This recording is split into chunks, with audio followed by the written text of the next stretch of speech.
Indeed, in today's world, acts of terror could come not only from a few extremists in suicide vests, but from a few keystrokes on the computer.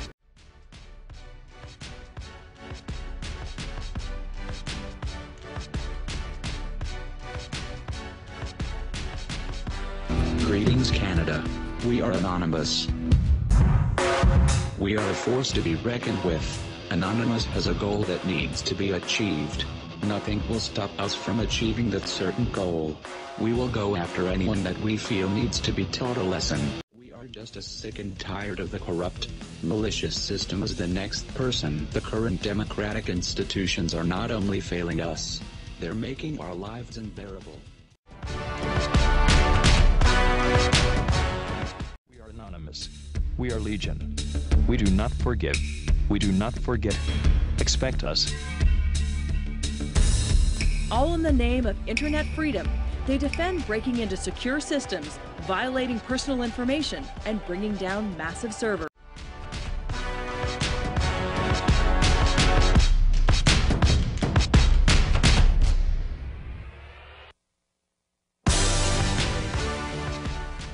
We don't want people to be scared of us, but we also want people to take us seriously. Anonymous has targeted corporations, governments, banks, and in this year of the protest, joined Occupy movements around the globe. Causing mayhem on the internet by randomly just, messing with other websites.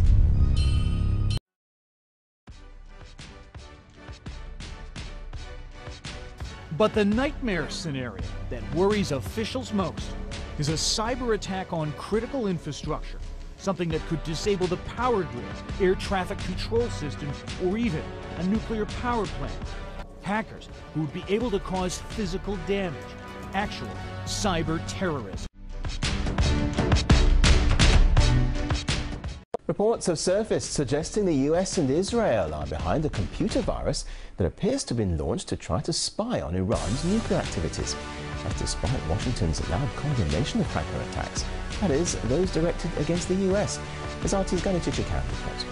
A weapon of mass disruption. You could have a cyber attack that would be as consequential in terms of the economy, maybe even in terms of loss of life, as things we typically associate with war fighting. Next Pearl Harbor that we confront could very well be a cyber attack that cripples our power systems, our grid. When you attack, for instance, Iran's nuclear program, you provide the Iranians with your weapon, your worm, which they can then reverse engineer, take apart, figure out how it works, turn it around, send it your way.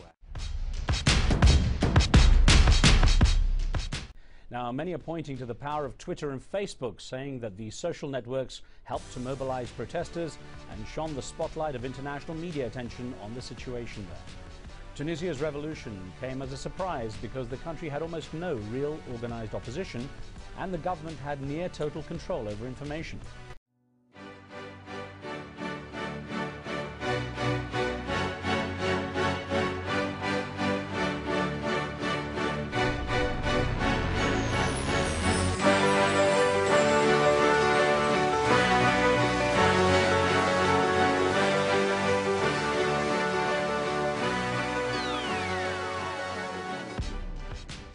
Tunisia unrest makes waves in Lausanne. Demo tomorrow outside the Tunisian embassy in London. A flash mob is planned in Berlin on Saturday. The beginning of a revolution was unfolding, and the mainstream media was just beginning to catch up.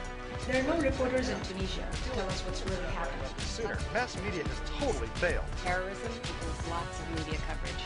Democratic revolution equals little media coverage.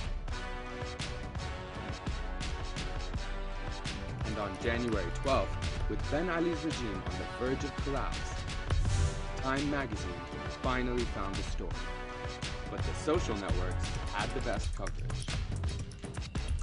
A new power structure had emerged, and protests had spread to other countries, and governments scrambled to buy time. Algeria steps up grain imports. Dollar of Jordan sacks government.